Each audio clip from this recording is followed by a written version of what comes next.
Buenas tardes, bienvenidas, bienvenidos a esta nueva sesión de Filmoteca Villaverde que hoy nos trae Barbahar, la primera película de Maysalun Hammoud, una cineasta palestina de nacionalidad israelí, nacida en Hungría y que desde luego no deja indiferente a nadie por su feminismo militante y por su vocación de romper tabúes principalmente en Oriente Próximo, pero realmente también en Occidente, ¿no? Temas como las drogas, como el alcohol, sobre todo la libertad sexual y muy especialmente el feminismo, la lucha y los problemas de la sociedad patriarcal son aspectos especialmente destacados en el film y aquellos que probablemente le han valido tanto premios como censuras por igual, ¿no? Es que Barbahar, traducido aquí en España como Entre dos mundos, literalmente es tierra y mar, es todo un ejercicio de subversión de las normas sociales a través de la historia de las protagonistas, de Salma, de Laila y de Nur, tres compañeras de piso palestinas en Tel Aviv, que se ven obligadas a luchar contra la tradición en sus múltiples facetas, verán la tradición más férrea en aras de su libertad, ¿no? En ellas, en estas dos protagonistas, cada una con una problemática particular derivada de un entorno familiar y social diferente, más conservador, más liberal, cristiano, musulmán, verán toda una negociación por ser consideradas especialmente iguales a los hombres, pero también a la población israelí y a la sociedad occidental. La película es una buena muestra de lo que se ha venido a considerar nuevo cine palestino, que surge en los últimos años y en el que, aunque el conflicto político con Israel sigue operando como un telón de fondo necesario, busca también abordar otras cuestiones sociales, quizás desde una perspectiva más íntima, ¿no? Este nuevo cine tiene que ver, según cuenta la propia Hammoud, con la primavera árabe, es entonces cuando empieza a germinar esta película, pero también muchos otros proyectos artísticos de distintas disciplinas, entre ellas la musical, que quizás es de las más destacadas, que sin duda han ido dejando su impronta, vaya, en la escena underground de las grandes ciudades de muchísimos países árabes, pero también de la población palestina en ciudades como Haifa, como Jaffa o como Tel Aviv, que es donde transcurre la película que vamos a ver ahora. Todo el universo que plantea esta película, Barbahar, responde a esta realidad, ¿no? Que al final es la de la propia cineasta como mujer palestina, ¿no? Una realidad que quizás no es muy conocida tampoco en ciudades árabes como Beirut o como el Cairo, aunque sí que nos han podido llegar algunos ecos, pues quizás también a través de la música, pero que aún están más invisibilizadas en los imaginarios que asociamos a la población palestina, ¿no? Casi siempre retratada geográficamente en Gaza, ¿no? Y vinculada siempre con el conflicto más explícito con Israel. Este objetivo de Hammoud, de romper con los estereotipos de la población palestina, no solo se ciñe a esta película, y es que ella, que es una grandísima melómana y está muy implicada en el mundo de la música y de otras expresiones artísticas, ya creo hace aproximadamente 20 años, la Palestinama, que es un colectivo que aglutina diferentes artistas variados, especialmente músicos, y que pese a que se inició en Jaffa, que es una antigua ciudad árabe que se anexionó a Tel Aviv como en los 50 aproximadamente, se han convertido en todo un referente musical en todo el underground de Tel Aviv, incluido, digamos, el sector judío, ¿no? En este sentido, le recomiendo que se fijen en la banda sonora de la película porque es súper significativa de este universo que Hammoud pretende retratar, ¿no? Podrán escuchar cantantes, quizás que les suene porque son algo más conocidos internacionalmente como Yasmin Hamdan, la cantante libanesa, pero también muchísimas variantes especialmente de la electrónica, del techno, algo de hip hop, propios precisamente de este entorno de la población palestina contemporánea, ¿no? Buena parte de toda esta música verán que viene del personaje de Salma, que interpreta la actriz Sana Yameliei, que junto con sus compañeras de reparto Muna Hawa y Shaden Kambura se estrenan ante las cámaras en esta película. Con esto, con la intención de coger a mujeres sin una trayectoria interpretativa previa, por un lado, la directora sí que quería dotar de cierta naturalidad a la película, ¿no? Que se extrapola, de hecho, esta naturalidad se extrapola a toda la puesta en escena.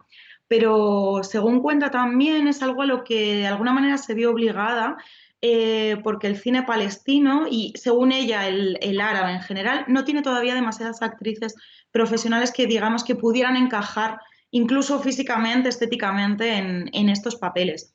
Además, ella cuenta en distintas entrevistas que como el cine palestino todavía es muy incipiente, suele haber una correlación por parte del público, una correlación muy directa entre personaje y actores, ¿no?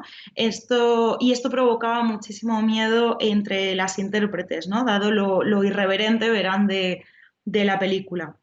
De hecho, según explica, incluso a un mes de empezar el rodaje de esta película, aún no había encontrado el personaje quizás más difícil en un contexto así, que es el personaje de Laila y que interpreta la del pelo rizado así más, bueno, que ven en la imagen y que verán en la película, bueno, que finalmente fue interpretado por la actriz Muna Hawa.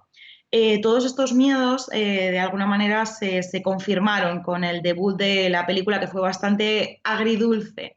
Por un lado, recibió una grandísima acogida por crítica y público en el entorno de los festivales. De hecho, fue estrenada en Toronto, donde fue premiada como mejor película asiática internacional, y después en San Sebastián, donde recibió el premio de la juventud, el de Otra Mirada y el premio Sebastián dedicado a la mejor película LGTB del festival, pero por otro, la película fue declarada prohibida en algunas ciudades de Israel e incluso se metió una fatua, un pronunciamiento legal e islámico que de hecho en Palestina llevaba sin emitirse desde el 48 contra la propia directora, ¿no? Además según cuentan, tanto las actrices como la directora han recibido numerosas amenazas, amenazas de muerte por haber realizado un film como este, ¿no? Pero bueno, si les parece de todo esto, seguimos hablando después del visionado de la película. Ahora les recuerdo que pueden verla en el reproductor que tienen justo debajo de esta pantalla, introduciendo la contraseña que les hemos hecho llegar por email. Y bueno, y que después nos vemos aquí comentando todo lo que quieran. Me pueden hacer llegar todos los comentarios que quieran a través de las redes sociales con el hashtag Filmoteca Villaverde y por WhatsApp en el número que tienen aquí en pantalla. Y nada, y ahí responderé pues, a todo lo que quieran. Nos veremos en torno a las 8 menos 10 aproximadamente, aunque ahora les decimos la hora exacta. Que disfruten mucho.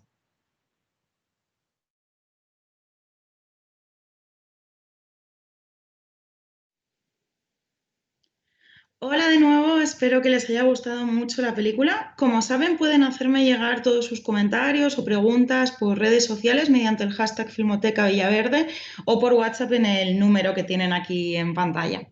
Les comentaba antes que Hammoud concibió esta película como un reflejo realista de la escena underground de una Palestina que está forjando ahora su identidad cinematográfica, ¿no? Tratando de visibilizar realidades diferentes a la de los estereotipos habituales. La película se inscribe en esta nueva generación de artistas palestinos que, aunque son profundamente políticos, buscan una aproximación, digamos, más intimista y alejada de los términos duales, ¿no? Del conflicto con Israel. De hecho, bueno, habrán podido ver que la cuestión del conflicto con Israel sí que está presente, pero más bien hacia estas microagresiones racistas que aparecen a lo largo de largo, ¿no? Por ejemplo, en este momento en el que Salma y Laila están en la tienda o cuando Salma se enfrenta con su jefe en la cocina del restaurante, ¿no? Al prohibirle hablar en árabe. Y es que, según cuenta la directora, existe todo un submundo en las grandes ciudades de Israel, donde la población palestina, que está en torno a 2 millones de personas más o menos, vive pero no convive con la población israelí, ¿no? Y de hacerlo, tiende a hacerlo en una situación de subalternidad, ¿no? De discriminación como ciudadanos de segunda. De hecho, comentaba así como curiosidad que hasta la universidad palestinos e israelíes ni siquiera coinciden en clase, ¿no? consciente de toda esta realidad que ella vive como propia palestina, habitante en distintas ciudades de Israel, ahora en Tel Aviv, y aprovechando todo el privilegio que le ha supuesto como directora poder estudiar fuera y dedicarse al arte, decidió crear el colectivo este que les comentaba antes, Palestinama, y años después ya esta película que se empezó a concebir como 5 años antes o algo así de su estreno, en la que, por cierto, trabaja, y es buena muestra de esta realidad, trabaja todo un equipo mixto, que además lo hizo intencionadamente políticamente, entre trabajadores palestinos e israelíes. Si bien es verdad que estos últimos o sea, es población israelí que vive en la clandestinidad, precisamente porque se oponen al papel del Estado de Israel con el conflicto palestino y entonces han sido declarados asionistas, entonces, bueno, pues tienen problemas legales con esta cuestión. Y de hecho esto es una muy buena muestra de lo que ha supuesto la película, digamos, en ambos bandos, ¿no? Y es que pese a que Hammoud apuesta por una perspectiva política algo diferente, tanto ella como la película han pagado un precio pues, bastante importante, ¿no? en ambos lados. Pese a querer retratar la realidad de la población más joven e independiente de Palestina y, por tanto, esto exige atender a la situación desfavorecida, ¿no? frente a la población israelí.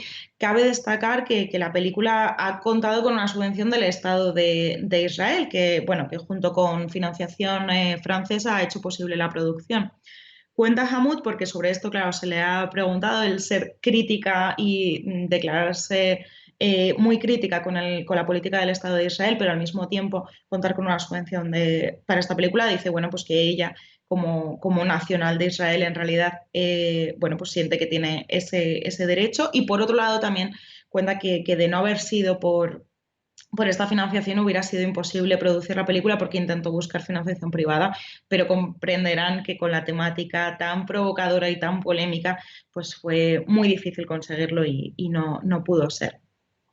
El hecho precisamente de que oficialmente sobre el papel sea una película israelí ha impedido que el largo se ha distribuido en muchos países árabes con los que Israel tiene conflicto político. Algo especialmente frustrante para la directora que, pese a considerar el film como universal en muchos aspectos, quería dirigirse muy especialmente a esa generación que surge en distintos países a partir de la primavera árabe, ¿no? Y sobre todo a esas mujeres jóvenes bueno, que han alzado su voz muy recientemente, hace muy pocos años, por la lucha de sus derechos, ¿no? Pero esto no solo ha ocurrido con la vida de la película en sí, sino con su propio equipo técnico, ¿no? Y es que, por ejemplo, la música, que como les he comentado antes, es muy relevante en la película porque es toda una ventana hacia ese mundo artístico underground que existe en estos momentos y que es muy desconocido en Occidente todavía, se ha tenido que trabajar en buena medida desde la clandestinidad. De hecho, no sé si lo han visto en los créditos, pero hay muchos temas musicales firmados por MG Saad, se escribe, o sea, escrito MG Saad, que es un seudónimo que han tenido que consignar. Ella no deja muy claro si de un solo músico o de varios músicos, pero en cualquier caso, músicos árabes que por ser nacionales de países enfrentados con Israel no pueden aparecer en una producción como esta y han tenido que hacerlo clandestinamente. Pero los problemas en realidad no solo han venido desde ahí, ¿no? De hecho, dentro de la propia población palestina, pues comprenderán después de haber visto la película que ha suscitado muchísima polémica. Y de nuevo conviven esos dos mundos, ¿no? En Barbahar. Por un lado, la película les decía que ha sido súper aclamada, súper premiada en festivales internacionales, como les comentaba antes, Toronto y San Sebastián, pero también fue galardonada en su estreno en el Festival de Haifa, que es uno de los más conocidos de Palestina. Pero por otro lado, sin embargo, la película fue prohibida en varios municipios y tanto la directora como las actrices, como les adelantaba antes, pues han recibido numerosas amenazas, amenazas de muerte por su trabajo dentro de su dentro del propio pueblo palestino, ¿no? E incluso les decía, se emitió una fetua, la primera desde el año 48 en Palestina, contra la cineasta, ¿no? De hecho, ya les comentaba antes que le costó muchísimo encontrar actrices que interpretaran a sus tres protagonistas porque todas tenían miedo de participar en un proyecto así, ¿no?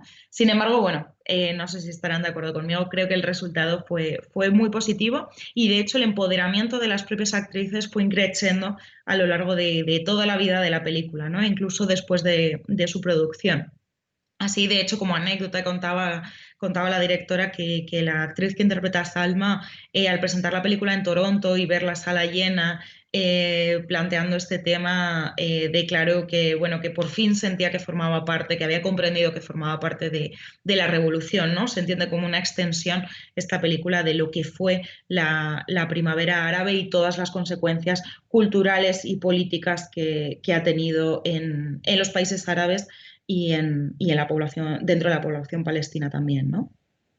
Todo esto que les comento pone en valor una película que quizás formalmente no innova muchísimo, ¿no? Habrán visto que, aunque su factura es impoluta, digamos que tiene un lenguaje pues, poco arriesgado, ¿no? Pero de todas maneras es una estrategia que es, o sea, la elección de invisibilizar la cámara al máximo y optar por una puesta en escena muy natural, es todo un acierto.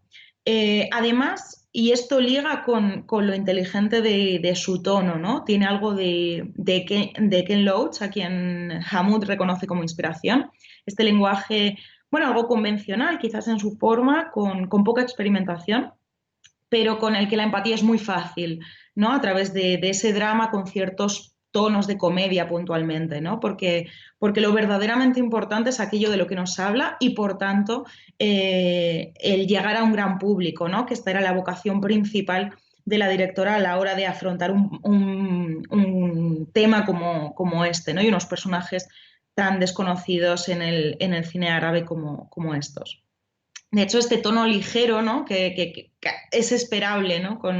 En la historia de estas tres compañeras de piso, ¿no? tan diferentes, con estos pequeños momentos trufados de estas historias de amor romántico, ¿no? de Laila y Salma, precisamente toman valor con su ruptura a través de ese momento en el que salta en mil pedazos todo este tono ligero con la escena tan sumamente cruenta de la violación de Nur, ¿no? Ese plano fijo que nos hiela y que nos descoloca y que pone en evidencia la vocación física y muy experiencial de la cineasta, ¿no? Nos lo ha provocado con la música en otras escenas, en minutos antes, y lo hace en este momento de nuevo, ¿no?